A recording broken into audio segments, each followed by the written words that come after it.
हाय बेटा पार्टी। आज आप लोगों को एक साइंस का टॉपिक लेके आए हैं, उसके विषय में कुछ बताने चल रहे हैं। उसका नाम है बेटा लो साउंड।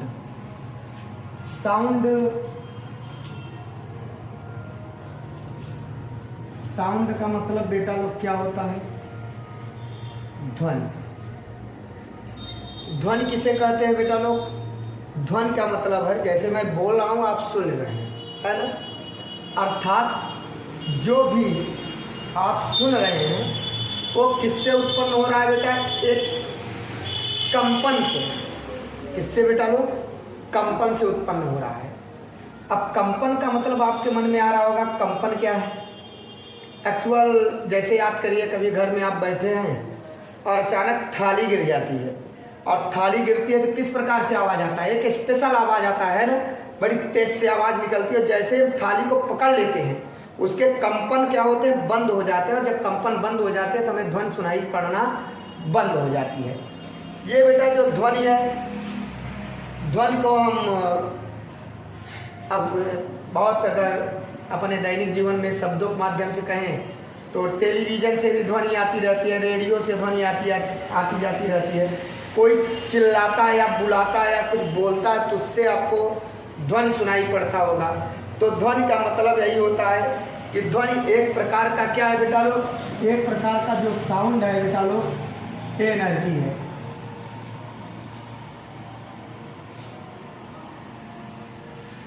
ये क्या है बेटा लोग? एनर्जी मतलब ऊर्जा है। ध्वनि एक प्रकार का क्या है बेटा? ऊर्जा है जो हमारे कानों पर प्रभाव डालता है। अर्थात हमारे कान के अंदर पर्दे हैं बेटा, उस पर्दे में क्या होता है बेटा लोग? कंपन करने लगता है और उसके माध्यम से हमें क्या पड़ता है? सुनाई पड़ता है। अब मायने रखता है कि ध्वनि कहाँ सुनाई पड़ता है, कब सुनाई पड़ेगा, कब सुनाई नहीं पड़ेगा। तो आप ये जानिए, ध्वनि संचरण के लिए जो ध्वनि है बेटा, इसके संचरण के लिए माध्यम की आवश्यकता होगी। बिना माध्यम के ध्वनि का संचरण नहीं हो सकता है। माध्यम का मतलब आप समझ पा रहे होंगे कि माध्यम का मतलब ठोस, द्रव और गैस। माध्यम कौन कौन हो सकते हैं बेटा लोग? सॉलिड,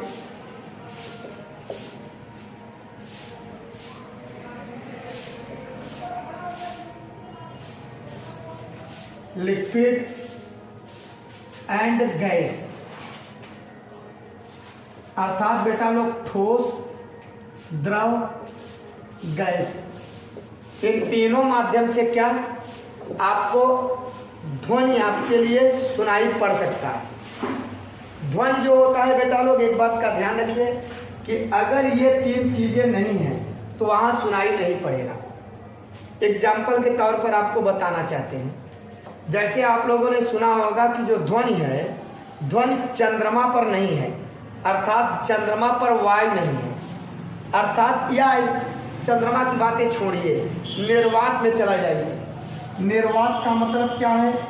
निर्वात का शाब्दिक अर्थ है जहाँ वायु न हो। जहाँ वायु न हो उसे हम लोग क्या कहते हैं? निर्वात कहते हैं। अर्थात निर्वात का मतलब जब वायु नहीं है वहाँ पे बोलेंगे या कोई आवाज़ करेगा, कोई साउंड भी लगा दे तो आप जानिए वहाँ पे सुनाई नहीं पड़ेगा। हम जो बोल रहे हैं, आप जो सुन रहे हैं, उसके बीच में एक माध्यम है। वो माध्यम क्या है आप बखूबी जान पा रहे हो। वो माध्यम क्या है बेटा लोग? वायु। अर्थात बिना वायु के आप सुन नहीं सकते हैं। अब मायने रखता है कि किस किस प्रकार से आप सुन सकते हैं। तो ठोस में कैसे सुन सकते हैं, वायु में कैसे सुन सकते हैं, द्रव में कैसे सुन सकते हैं, कहाँ ज़्यादा सुन सकते हैं, कहाँ कम सुन सकते हैं, इन सब बातों पर आपको लेके चल रहे हैं। सबसे पहले तो ये जानिए कि ध्वनि का जो संचरण है, संचरण के लिए बेटा माध्यम की आवश्यकता होती है, जो आपको बताया गया ठोस, द्रव और गैस में। ठोस का मतलब है बेटा लोग ठोस। ठोस में संचरण सबसे अधिक होता है। जैसे ट्रेन होता है, पहले क्या करते थे कि लोग, जैसे ट्रेन वगैरह आ रहा है तो ट्रेन की जो पटरी होती है, पटरी बिछी रहती है ना, उसी पे ट्रेन आता है।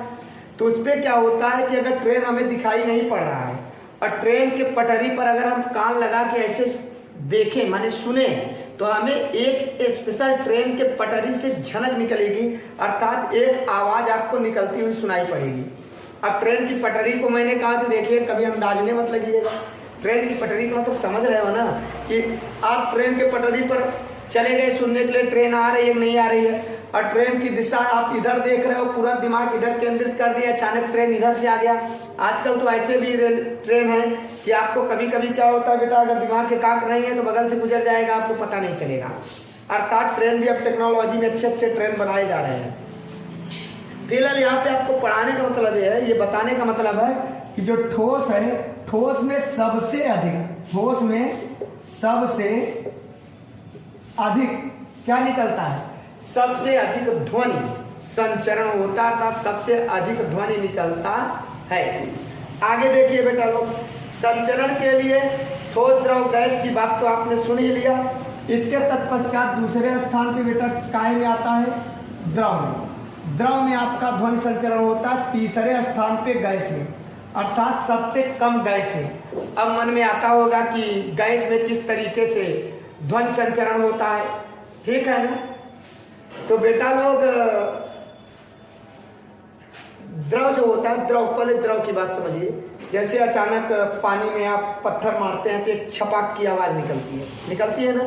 जो एक आवाज निकलती है वो ध्वनि ही तो है जिसके माध्यम से सुनाई पड़ रहा है। एक पत्थर को ऐसे हम ऊपर फेंक दें, ऐसे ऊपर फेंके, देखिए कोई आवाज नहीं आया, लेकिन एक पत्थर को ऐसे हम पानी में गिरा दें, जल में गिरा दें तो एक आवाज आता है। अर्थात आपका द्रव में आवाज ज्यादा आता है किसकी अपेक्षा बेटा लोग, गैस की। गैस में आवाज कैसे आता है, गैस में भी आवाज आपके निकलते हैं बेटा लोग। जैसे कभी कभी तूफान आ जाता है, देखिए जब बड़ी तीव्र गति से माने ध्वनि के अणु जो होते हैं कम माने गति करने लगते हैं, तो उनमें से जो गति करते हैं तो उसमें से एक स्पेशल आवाज साई साई करके आती है ना, समझ ही रहे हो, बताने की क्या जरूरत है।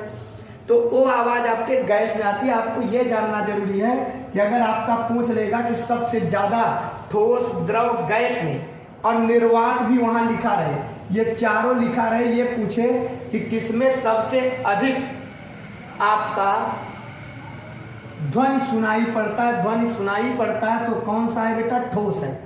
और ठोस में भी अभी आपको बताएंगे, ठोस में भी किसमें सबसे ज्यादा सुनाई पड़ता है, किसमें कम ठोस में भी होता है। भाई ठोस में आप देखिए बोर्ड है, अब आपको सुनाई पड़ रहा होगा, और आप देखते होंगे कि बहुत सारे पदार्थ हैं। अगर लकड़ी के मात्र से अगर होता तो विद्यालय में घंटी क्यों लगाई जाती, घंटी में भी कौन सी घंटी ज्यादा सुनाई पड़ेगी, इसके बारे में भी बाद में चर्चा करते हैं। बेटा लोग एक बात का ध्यान रखिएगा कि जो ये कण है, जैसे हम वायु की बात करें, वायु में हम क्या कर रहे हैं बेटा लोग, वायु में हम ध्वनि की बात कर रहे हैं।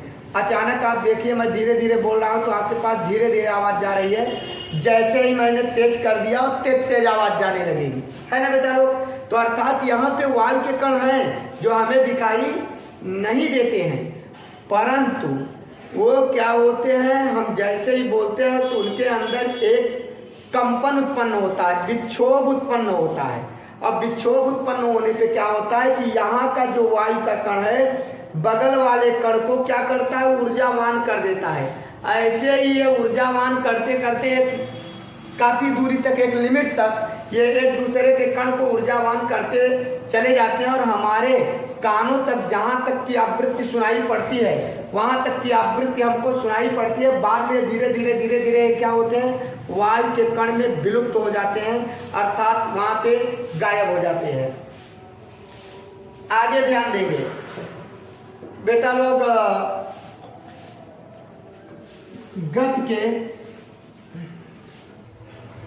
कण बोले ना, गति जब कण करते हैं तो क्या होते हैं कि उसमें एक विक्षोभ उत्पन्न होता है। वायु के कण क्या होते हैं बेटा, एक दूसरे को ऊर्जावान करने लगते हैं, और ऊर्जावान करते करते क्या करते हैं, आगे वाले कण को ऊर्जावान कर देते हैं, जिससे वायु के कण में विक्षोभ उत्पन्न हो जाता है और ये हमें सुनाई पड़ता है। दूसरा और आप जानिए कि रस्सी में एक पत्थर बांध लें, अब बांधने के बाद ऐसे ऐसे नचाएं, नचाएंगे तो एक स्पेशल क्या होगा, साई साई की आवाज आएगी, अर्थात वो भी वायु से क्या निकल रहा है बेटा, आवाज आएगी, ध्वनि निकल रहा है। नचाते वक्त एक बात ध्यान रखिएगा, प्रैक्टिकली कर रहे हैं तो अगल बगल कोई ना हो, नहीं तो एक और आवाज निकलेगी, समझ रहे हैं। अगर उस पत्थर के चपेट में कोई आ गया, उस पत्थर में कोई फंस गया तो फिर आपको डबल आवाज निकलेगी, समझ में आ रहा है। तो आप रस्सी से इसका प्रयोग जब करिएगा तो अगल बगल कोई भी ना हो। चलिए अब आपको लेके चलते हैं बेटा लोग कि ये जो तरंग के माध्यम में बेटा लोग एक माध्यम से दूसरे माध्यम में भी सुनाई पड़ता है, और कुछ चीजें ऐसा होता है कि अगर आप जैसे अब मन में आया होगा कि निर्वात का हम प्रैक्टिकल कैसे करें, तो बेटा एक्चुअल क्या होता है कि ऐसे भी प्रैक्टिकल हो सकता है कि एक कांच का बाटल ले, जार ले, और उसमें क्या करें कि वायु माने वो प्रैक्टिकल के लिए सामग्री ही होता है, उसमें विद्युत घंटी लगा दिया, और घंटी लगाने के बाद घंटी को क्या करेंगे बेटा, बजाएंगे तो एक स्पेशल आवाज आएगा नहीं, लेकिन जैसे ही पंप के माध्यम से उसके अंदर से जो वायु के कण हैं, उन वायु के कण को बाहर निकाल देंगे, जैसे जैसे बाहर निकालेंगे आपको आवाज कम सुनाई पड़ने लगेगा, और धीरे धीरे जब एकदम वायु के कण वहां से निकल जाएंगे अर्थात निर्वात हो जाएगा, तब आप घंटी अंदर बजाएंगे तो उसके अंदर से आपको घंटी सुनाई नहीं देगी। अब बेटा लोग यहाँ पे जो संचरण है, संचरण के तरीके जो हैं, वायु संचरण के आई में ध्वनि संचरण के जो तरीके हैं वो दो हैं बेटा, एक अनुप्रस्थ और एक अनुदैर्घ्य, एक अनुप्रस्थ और एक अनुदैर्घ्य।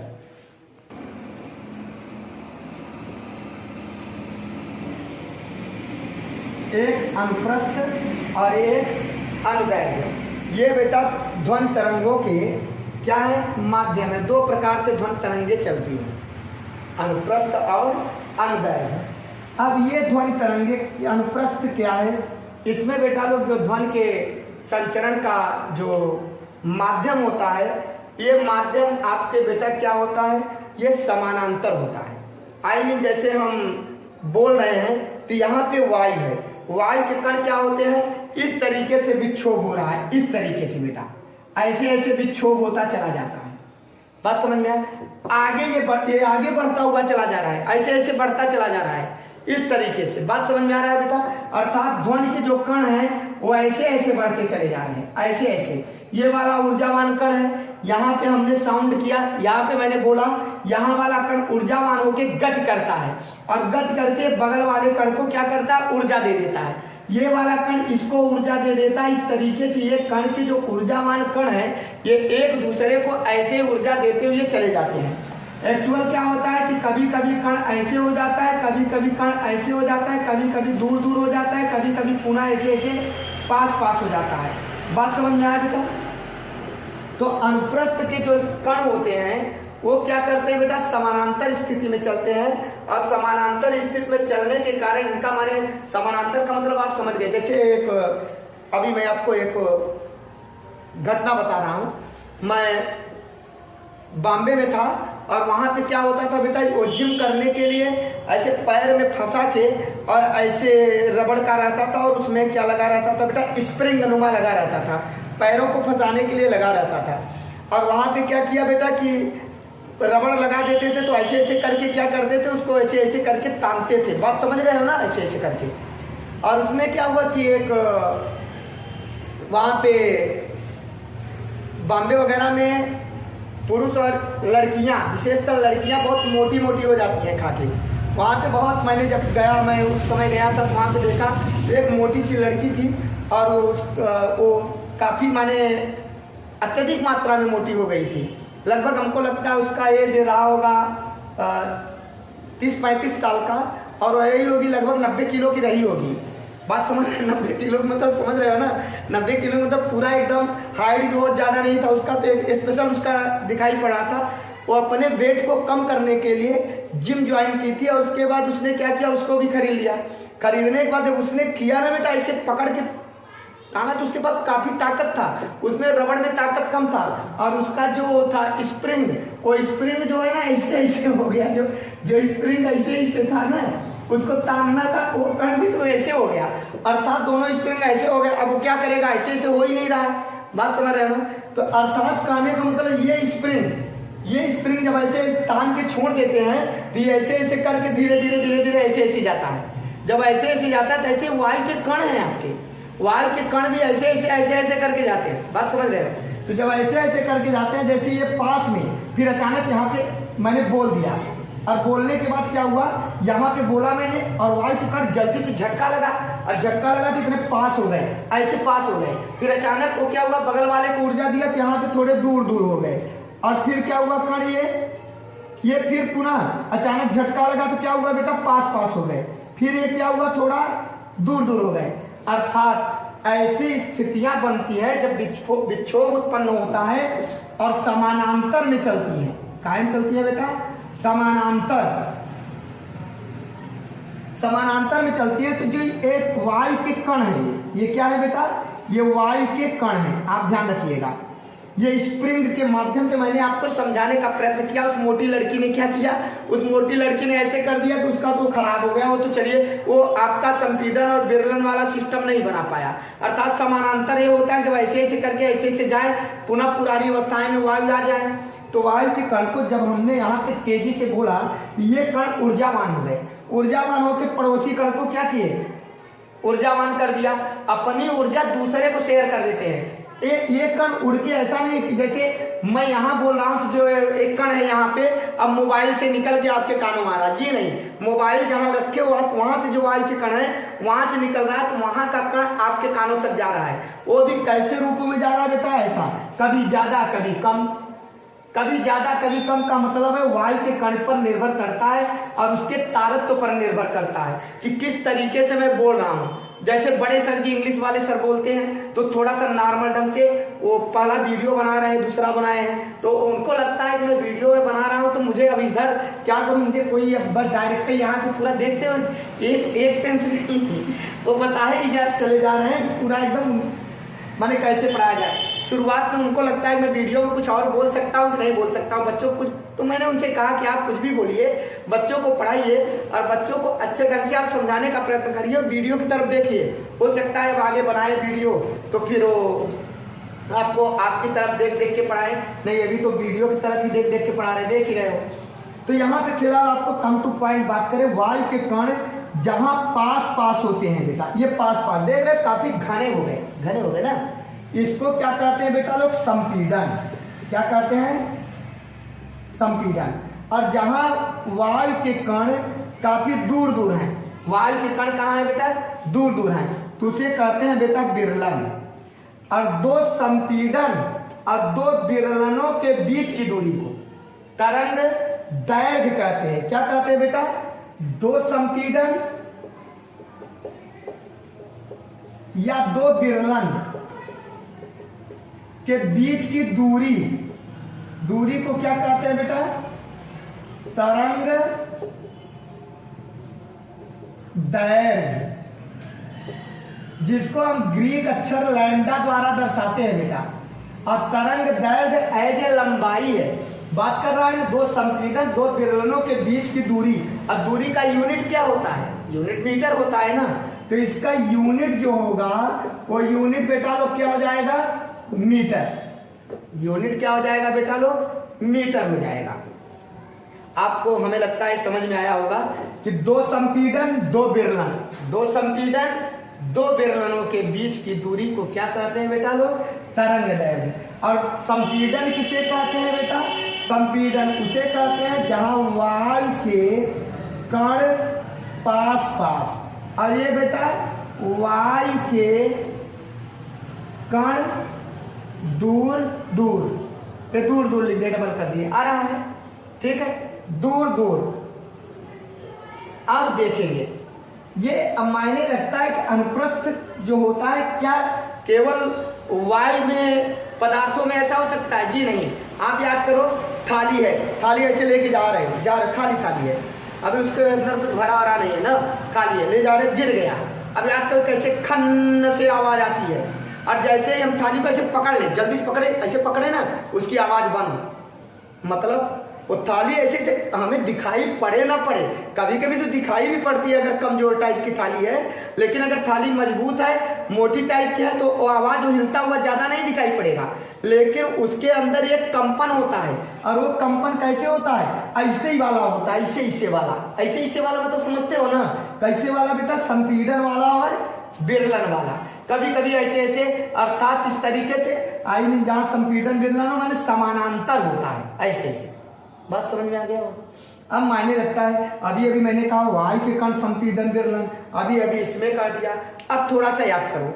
अब एक तालाब है, तालाब। अचानक हम लोग दौड़ते हुए गए, मान लो मैं दौड़ता हुआ गया, और मैं दौड़ता हुआ गया, भरा हुआ तालाब है और शांति वातावरण है, मैंने कूद गया उसके अंदर छपा। फिलहाल मैं नहीं दौड़ूंगा क्योंकि मुझे तैरना नहीं आता, ठीक है? वो कूद जाता है जिसको तैरना आता है। अब जैसे ही जाता है तालाब पे, देखो तालाब वाली स्थिति बन गई है यहाँ की। जैसे ही होता है तो हम देखते हैं कि तालाब का पानी ऐसे जाता है, ऐसे। जो तालाब का पानी जाता है, एक्चुअल होता क्या है, तालाब के पानी में जो जल होते हैं, जल एक दूसरे के अणु को क्या करते हैं बेटा? पकड़े रहते हैं। तो जैसे यहाँ पे पानी हम जाता है, वहां पे गिरता, तो ऐसा आपका विक्षोभ उत्पन्न क्यों होता है? विक्षोभ जल में भी उत्पन्न होता है, विक्षोभ वायु में भी उत्पन्न होता है। जल के अणु हमको दिखाई पड़ते हैं, वायु के अणु हमें दिखाई नहीं पड़ते हैं। अब जल में जैसे ही कूदता है तो जल के कण ऐसे करके क्या होता है, देखते होंगे एक विशेष मोटी परत आती है, ऐसे जाके विलुप्त हो जाती है। फिर ऐसे होता है, मोटी परत ऐसे जाती है। क्या होता है मालूम है? जब वहां के जल पर जब कोई पत्थर या इंसान कूदता है तो वहां का पानी हट जाता है। हटने पे वहां के पानी को भरने के लिए अगल बगल के जो अणु होते हैं पानी के, उसमें आ जाते हैं तो ज्यादा हो जाता है। भाई प्लेन है ये, अब जल्दी से कुल भर रहे हैं तो ये ज्यादा हो गया, तो फिर ऐसे वापस गया, फिर जब वापस गया तो ज्यादा वापस हो गया। ये प्रक्रियाएं ऐसे चलती रहती है। एक कुछ समय के पश्चात हमारे आंखों से विलुप्त हो जाती है, लेकिन अगर सूक्ष्मदर्शी देखें उसके बाद भी काफी देर तक चलती रहती है। अर्थात जल के अंदर भी कौन सा? समानांतर आई मीन अनुप्रस्थ ध्वनि उत्पन्न होता है। लेकिन जल में क्या होता है मालूम है? ठोस, द्रव और गैस, तीनों के अंदर बेटा क्या होता है? अनुप्रस्थ चलता है, आई मीन अनुप्रस्थ ध्वनि और अनुदैर्घ्य ध्वनि। ये ध्वनि के संचरण के तरीके हैं, दो प्रकार के ये हैं जिनमें दोनों के माध्यम से चलते हैं। चलिए अब आपको लेके चलते हैं बेटा कहाँ? ठोस, द्रव, ये तीनों प्रकार। इसमें तीनों बता किसमें हो गया? कितने प्रकार में चलता है? आपको पहले था ठोस, द्रव और गैस। तो ठोस, द्रव और gas, solid, liquid and gas, है ना बेटा? तीनों माध्यम में चलता है। अनुदैर्घ्य में क्या होता है जानिए आप। अनुदैर्घ्य के लिए देखिए, ये थोड़ा सा हम साफ कर ले रहे हैं, इधर बता रहे हैं। अनुदैर्घ्य में क्या होता है? अनुदैर्घ्य में जो होता है बेटा, ये समानांतर चलता है, ये लंबवत चलता है। कैसा चलता है बेटा? लंबवत माने मान लो ये आपका एक लोहे का छड़ है और इसमें आपने एक रस्सी बांधा है, ये रस्सी को आपने ऐसे कर लिया। अब रस्सी को हमने यहाँ पे हाथों से पकड़ लिया। ये हाथ है हमारा, हम आर्टिस्ट बहुत अच्छे हैं, पता है ना? ये हाथ आप मान के चलो, बात समझ रहे हैं ना? तुम लोग तो अच्छे हो, ही बना ही लोगे। ऐसे हाथ से पकड़ के मैंने ऐसे रस्सी को ऐसे कर दिया। जब ऐसे रस्सी को किया तो बेटा रस्सी ऐसे हो जाता है। बात समझ में आ रहा है? रस्सी कैसे हो जाता है? ऐसे सुनाई पड़ा? अब ध्यान दीजिएगा कि जो ये रस्सी है, ये रस्सी में ऊपर जो जाता है उसको श्रृंग कहते हैं। क्या कहते हैं बेटा? श्रृंग। अब जो नीचे गिरता है उसे क्या कहते हैं बेटा? गर्त। नीचे के पोर्शन को गर्त कहते हैं। आई में ठोस में ये चीजें होता है बेटा, श्रृंग और गर्त। जैसे थाली गिरती है तो उसमें ऊंचा उठना और नीचे गिरना भी होता है। एक तरीके से देखा जाए तो ऐसे भी चल रहा है, समानांतर भी हो रहा है। एक तरफ देखा जाए तो ऊपर जा रहा है, नीचे आ रहा है। आई में श्रृंग और गर्त भी हो रहा है। तो दो श्रृंगों या दो गर्तों के बीच की दूरी को दो श्रृंग, अब यहीं पे लिख देते हैं बेटा, साथ में दो श्रृंग या दो गर्त, इसके भी बीच की दूरी को क्या कहते हैं बेटा लोग? तरंग दैर्घ्य। उसको भी तरंग दैर्घ्य कहते हैं। दो संपीड़न और विरलन को भी क्या कहा जाता है? तरंग दैर्घ्य कहा जाता है। थोड़ा सा आप केयर करिए, क्या ये केवल ठोस में होता है? तो नहीं, केवल ठोस आप लिख सकते हो, ऐसी बात नहीं कि केवल ठोस और द्रव के ऊपरी सतह पर। किस पे बेटा लोग? ऊपरी सतह पर। अब जानो क्यों। जब कोई व्यक्ति पानी में कूदता है तो अंदर तक विक्षोभ उत्पन्न होता है, आई मीन अंदर तक वो चीजें चली जाती हैं, ठीक है। लेकिन अनुदैर्घ्य में जो ऊपरी भाग, जैसे जल आधा ज्यादा आ गया, ऊपर जल उठ गया, अब क्या हो गया बेटा? श्रृंग, गर्त चला गया, माने जल चला गया तो नीचे चला गया तो गर्त, पुनः जल आया भाई, पुनः ज्यादा खाली हो गया, पुनः जल चलाया। ऐसा जल क्या होता है? उसको भरने के लिए मेंटेन बराबर जब तक नहीं होता तब तक ये आगे पीछे आते रहते जाते रहते हैं। बात समझ में आ? और एक समय क्या होता है? धीरे धीरे धीरे धीरे धीरे धीरे ये पोर्शन कम हो जाता है। तो केवल ऊपरी भाग पर श्रृंग और गर्त उत्पन्न होता है, अंदर श्रृंग और गर्त उत्पन्न बेटा लोग नहीं होता है। अर्थात श्रृंगों और गर्तों के माध्यम को क्या कहते हैं? जहाँ श्रृंग और गर्त जिन ध्वनि माध्यमों में श्रृंग और गर्त प्राप्त हो उसे हम अनुदैर्घ्य ध्वनि तरंगे कहते हैं। आई होप आपको समझ में आया होगा, संपीड़न समझ में आया होगा, विरलन समझ में आया होगा। अब आपको लेके चलना है बेटा लोग, तरंग दैर्घ्य समझ ही गए हैं। आवृत्ति ध्वनि क्या? आवृत्ति क्या बेटा लोग? आवृत्ति क्या है? आई मीन एक सेकंड में किए गए कंपनों की संख्या। क्या है बेटा? अर्थात एक सेकंड में कितना कंपन कर सकता है जल। अब ऐसा नहीं कि एक बार कंपन कर लिया तो फिर चला गया तो वापस ही नहीं आया। अगर वापस ना आता तो मेरी दूसरी शब्द कैसे सुनते आप, है ना? तो अर्थात एक सेकंड में जो दोलन होता है इसका, एक दोलन माने कंपन, दोलन माने कंपन, एक सेकंड में किए गए कंपनों की संख्या को बेटा लोग क्या कहते हैं? एक सेकंड में कंपनों की संख्या, ठीक है, आ रहा है। एक सेकंड में कंपनों की संख्या को क्या कहते हैं बेटा? आवृत्ति। आवर्तकाल क्या है? आवर्तकाल क्या है? आवर्तकाल का मतलब है बेटा लोग कि एक कंपन करने में लगा समय। कितना समय? एक कंपन। आवृत्ति को हम यन से दिखाते हैं, और से भी दिखाते हैं लेकिन यन से दिखाते हैं, और आवर्तकाल को हम टी से दर्शाते हैं।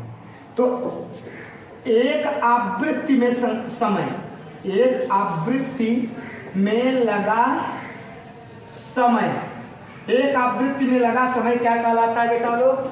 आवर्त काल कहलाता है। अब यहाँ पे आवर्त काल का एक फार्मूला होता है, कहीं कहीं आवृत्ति को बेटा लोग न्यू से भी दर्शाते हैं, ऐसा, ठीक है, यन से भी। इसका जो संबंध होता है बेटा यन टी बराबर 1, क्या होता है? या न्यू बराबर 1, दोनों होता है, न्यू से भी दर्शाते हैं और यन से भी। तो न्यू बराबर 1/t या t बराबर 1/न्यू, आई मीन आवृत्ति बराबर 1 आवर्तकाल, फार्मूला होता है आवृत्ति बराबर 1 आवर्तकाल, आवर्तकाल बराबर 1 आवृत्ति। आवृत्ति में आवर्तकाल का गुणा कर देंगे तो 1 हो जाता है। क्या हो जाता है? 1 हो जाता है। हमको लगता है आपको आवृत्ति और आवर्तकाल समझ में आया होगा। अब आपको लेके चल रहे हैं बेटा लोग तारत्व। क्या है? तारत्व। कहाँ लिख दे, कहाँ लिख दे? यहां आ रहा है, दिख रहा है? तारत्व। तारत्व क्या है बेटा लोग? तारत्व का मतलब होता है ध्वनि का महीन होना और मोटा होना। क्या होना?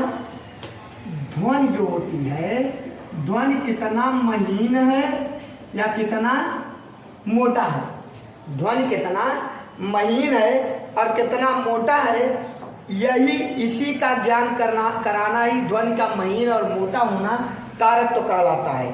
अब ध्यान रखिएगा बेटा लोग, ध्वनि जितना महीन होता है उतना ही उसका तारत्व ऊंचा होता है। ध्वनि जितना महीन होता है उतना ही तारत्व क्या होता है, मोटा होता, माने ऊंचा होता है। और जितना ध्वनि माने मोटा होता है उतना ही उसका तारत्व नीचा होता है। अर्थात तारत्व महीन होने पर क्या होगा बेटा, ऊंचा, और मोटा होने पे क्या होगा बेटा, नीचे। ठीक है ना, नीचे होगा, अर्थात तारत्व कम होगा। अब इसमें आप लोग एक बात का ध्यान रखिए, जैसे तारत्व का ऊंचा होना, ऊंचा होना का मतलब ये मत सोचो, ऊंचा होना का मतलब मधुर वाणी निकलना। जैसे लड़कियां होती है ना, लड़कियां, अब लड़कियां जो हैं उनका तारत्व क्या है, ऊंचा है। उनका तारत्व क्या है, ऊंचा है, क्योंकि उनका जो ध्वनि है वो क्या है, महीन है। ध्वनि महीन है, ध्वनि महीन है, तब तारत्व बेटा क्या है, ऊंचा है। और ऐसी आवाज कैसी होती है बेटा, मधुर है ना। लड़कियों की आवाज मधुर होती है ना, बोलिए गर्ल्स जो होती हैं उनकी आवाज मधुर होती है। थोड़ा सोचो, अगर मेरा आवाज गर्ल्स की तरह हो तो इंसल्ट हो जाएगा, पता ही नहीं। अब गर्ल्स का इंसल्ट का मतलब यह है तो प्रकृति की देन है, लेकिन अगर गर्ल्स का आवाज मेरी तरह हो जाए, थोड़ा सोचो कैसा लगेगा, है ना, अच्छा लगेगा, नहीं लगेगा ना। क्योंकि गर्ल्स की आवाज क्या होती है बेटा, मधुर होती है, और पुरुष की आवाज क्या होती है बेटा लोग, कर्कश होती है। कर्कश होती है माने उसका तारत्व क्या है बेटा, मोटा है। तारत्व क्या है, मोटा है, और तारत्व मोटा है तो आवाज कठोर निकलेगा, कर्कश निकलेगा। कैसा निकलेगा, कर्कश निकलेगा। ये तो बातें आपकी तारत्व की हो गई बेटा लोग। अब एक बात का ध्यान रखिएगा, ये जो आपका चैप्टर था ध्वनि का बेटा लोग, ध्वनि की मोटी मोटी बातें आपको सिखा दिया गया। अब मैंने आपको बताया था कि ठोस में किसमें सबसे ज्यादा होता है और किसमें कम होता है, थोड़ा सा सबसे अधिक किसमें होता है, इसको आपको बताना है बेटा लोग। तो जो ठोस का एल्यूमिनियम, देखिए ठोस का एल्यूमिनियम, एल्यूमिनियम को एल से दिखाते हैं बेटा लोग। एल्यूमिनियम का जो ध्वनि का माने चाल होता है सबसे ज्यादा होता है। ध्वनि का चाल क्या बेटा लोग, चाल सबसे ज्यादा काहे होता है, एल्यूमिनियम। एल्यूमिनियम के बाद क्या होता है बेटा, निकेल। अगर अभी घंटी में घंटी बजाने के लिए एल्यूमिनियम का प्रयोग किया जाए तो एल्यूमिनियम में बहुत तेज आवाज निकलेगा। वैसे तो एल्यूमिनियम थोड़ा महंगा आता है, आप जान ही रहे हो, निकेल भी महंगा आता है, लेकिन जो आयरन होता है, आयरन आपका सस्ता आता है। अगर आयरन को आयरन से बजाया जाए तो उसमें भी अच्छा आवाज निकलेगा, अच्छा ध्वनि निकलेगा, क्योंकि सबसे ज्यादा ध्वनि काहे में होता है, ठोस में होता है। अब इसके बाद बेटा लोग स्टील में होता है। आप ध्यान रखिए, एल्यूमिनियम, निकेल, फिर काहे में होता है, स्टील में होता है। स्टील के बाद चौथे नंबर पर लोहा आता है। अब चूंकि ये सब के सब महंगे हैं, लोहा आपका सस्ता है, इसलिए बेल बजाने के लिए, स्कूलों में घंटी बजाने के लिए लोहा का प्रयोग करना ज्यादा सस्ता और सुगम भी रहता है। लोहा थोड़ा सा ठोस भी इन लोगों की अपेक्षा ज्यादा होता है ना, इसलिए ज्यादा चलता भी है। तो लोहे का अगर एक क्षण ले लें, और लोहे का गार्डर, जो गार्डर घर वगैरह में बनते हैं, वो गार्डर का टुकड़ा दुकानों पर कटे हुए मिलते हैं, उसको लेके अगर बजाया जाए तो बेल बहुत ज्यादा बजेगा, और आपके कैंपस में तो सुनाई ही पड़ेगा। अगर बगल में कोई स्कूल चल रहा है, वहां बेल नहीं है, तो आपके बेल से भी उनका भी छुट्टी और स्कूल खुल सकता है। बात समझ में आ रहा है। अब इसी तरीके से द्रव में सबसे ज्यादा किसमें होता है बेटा, द्रव में, समुद्री जल में, किसमें बेटा, समुद्री जल में सबसे ज्यादा ध्वनि होता है। किसमें होता है, समुद्री जल में। और इसके बाद दूसरे नंबर पर आसुत जल में। किसमें बेटा, आसुत जल, द्रव में आसुत जल में होता है। फिर आपका एथेनॉल, मेथेनॉल, काहे में, एथेनॉल और मेथेनॉल। एथेनॉल और मेथेनॉल में आपका ध्वनि ज्यादा होता है। अब बेटा गैस में, अब आपका प्रश्न देख लीजिए, यहाँ पे क्या लिखा है, ये आपका जो ब्रैकेट से लगा रहा हूं, ये चाल बता रहा हूं ध्वनि का। सबसे ज्यादा ठोस में चाल ठोस में आपने देखा कहाँ है बेटा, एल्यूमिनियम, निकल, स्टील, लोहा। सभी बच्चों का लर्न होना चाहिए, जो अच्छे बच्चे हैं ना इन सबको, क्योंकि क्वेश्चन तो यही बनेगा। ऐसा थोड़ी है कि ध्वनि संचरण के लिए, हाँ इतना जरूर याद रखिए कि ध्वनि संचरण के लिए माध्यम की आवश्यकता होती है। निर्वात में ध्वनि संचरण नहीं होता है। जहां निर्वात है वहां पे आपके पैर के बगल में अगर बड़े बड़े बम भी बजा दिए जाए तो आपको सुनाई नहीं पड़ेगा, हाँ मर सकते हैं। अच्छा अब एक चीज है, आप बताओ निर्वात में बम पटाखा फोड़ा जा सकता है नहीं फोड़ा जा सकता? अपने मन से सोच के बताओ, 2 मिनट बाद सोच लो, मन में रखे रहो। माने वहां पटाखे बजाए जा सकते हैं नहीं बजाए जा सकते हैं, इसको बताना। जो घर में पटाखे दीपावली बजाए वो पटाखा वहां बजाना है निर्वात में, मगर इसका आंसर आप मन में रखो। अभी मैं इसका आपका सलूशन बताता हूं क्या होगा। अब बेटा अगला क्या होता है, अगला आपका ये हो गया, आपका द्रव हो गया। अब आपको काहे में लेके चल रहे हैं बेटा लोग, गैस में, कि गैस में सब तो जल में, जल का हो गया ना ये समुद्री जल, आसुत जल है। अब गैस में काहे में होता है ये जानना जरूरी है। गैस में बेटा लोग, गैस में सबसे पहले सबसे ज्यादा हाइड्रोजन गैस में, ये क्वेश्चन लगा दे रहे हैं ध्वनि वाले सिस्टम में। सबसे ज्यादा हाइड्रोजन गैस में ध्वनि आपकी चाल सबसे अधिक है। ध्वनि की चाल किसमें बेटा, हाइड्रोजन के बाद दूसरे नंबर पर बेटा आता है हीलियम। देख रहे हो, हाइड्रोजन पहले को होता है और हीलियम पीरियोडिक टेबल ऊपर लगा है, जो मैं आपको दिखाने का प्रयत्न किया, जो आपको दिखाई नहीं पड़ रहा होगा। ठीक है बेटा, हीलियम में, हीलियम के बाद तीसरे नंबर पर आप जो यहाँ सुनते हैं वायु में, कहा जहां आप सुनते हैं वायु में तीसरे नंबर पर होता है। और चौथे नंबर पर बेटा लोग ऑक्सीजन में, ऑक्सीजन माने O2, ऑक्सीजन माने O2 में। और उसके बाद बेटा लोग सल्फर डाइऑक्साइड मतलब SO2 में।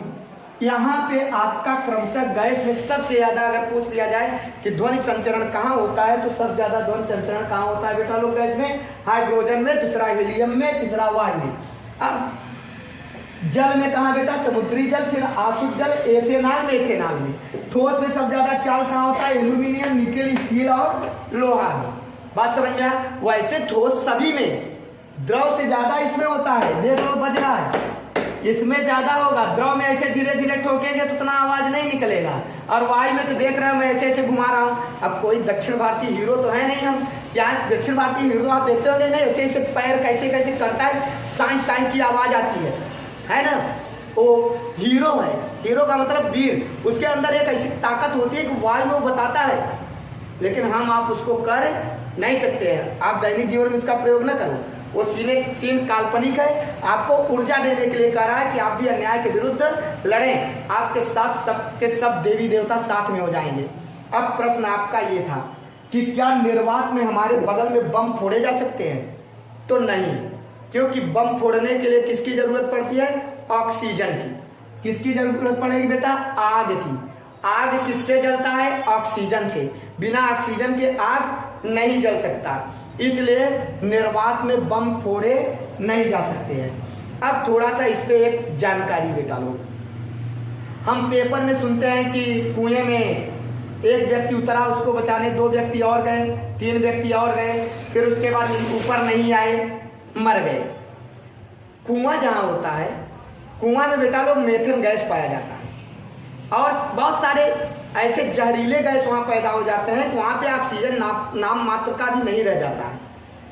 अगर आप ऑक्सीजन नहीं लेंगे, जैसे मुझे यहाँ पे ऑक्सीजन खत्म हो जाए तो तुरंत मेरा एक चीज शून्य हो जाता है। वो क्या होता है बेटा, माइंड शून्य हो जाएगा और हम क्या करेंगे, तुरंत बेहोश हो जाएंगे। और उसके तत्पश्चात ऑक्सीजन न होने पर हम क्या हो जाएंगे, मर जाएंगे। अर्थात ये कुएं में कोई व्यक्ति गिर गया हो अथवा कोई वस्तु गिर गया हो, कुएं में उतरने के पहले आप एक लैंप लें, लैंप में आग दीपक जला लें। अगर आपके पास, आप कहेंगे सर लैंप कहाँ ढूंढने जाएंगे, तो एक आप जानिए जो घर में दियली वाली बनता है ना, एक कटोरी ले लें और उसमें क्या करें, दीपक जलाया जाता है, दीपक ले लें और दीपक को लेकर क्या करें, उसमें एक ढक लें किसी तरीके से, उसमें थोड़ा थोड़ा ऑक्सीजन जाए, वायु न हो, और धीरे से उसमें डाल दें। अगर वो दीपक बुझ गया वहां रखने के बाद, तो जान लो वहां जाना खतरे से खाली नहीं है, क्योंकि वहां पे ऑक्सीजन नहीं है। क्योंकि बिना ऑक्सीजन के दीपक जल नहीं सकता, और दीपक बुझ गया अर्थात वहां पे ऑक्सीजन नहीं है। ऐसे स्थानों पर आप लोग ना उतरें, बल्कि उसके लिए बहुत सारे सरकारी यंत्र का प्रयोग करें। सरकारी यंत्रों को आप मशीनरी होती है उनके सब बुलाए जाते हैं, वो सब आते हैं, वो सब गैस वैस लिए रहते हैं और अपना उतरते हैं और वहाँ से करते हैं। और आपको फिर से बता दे रहा हूँ, चाहे इंसान हो, आप ये मत कभी कहना कि मुझे रस्सी से बांध के आप उतार दो, मैं नहीं बोलूँगा तो खींच लेना। आप जैसे ही जाओगे ऑक्सीजन नहीं मिलेगा ना तो आपका दिमाग पलट जाता है, आप दिमाग शून्य हो जाएगा, और दिमाग शून्य हो गया तो बोल नहीं सकते। अर्थात जैसे मैं, अगर मेरा दिमाग काम नहीं करेगा तो हम नहीं बोल सकते हैं, उसी तरीके दिमाग काम करने के लिए हमें ऑक्सीजन चाहिए ही चाहिए। बात समझ में आया? इस तरीके से बेटा लोग आज आप लोगों को ध्वनि की संक्षिप्त जानकारी देने का प्रयत्न किया। और वीडियो बेटा लोग ये पसंद आए तो लाइक करिए, सब्सक्राइब करिए, शेयर करिए। धन्यवाद।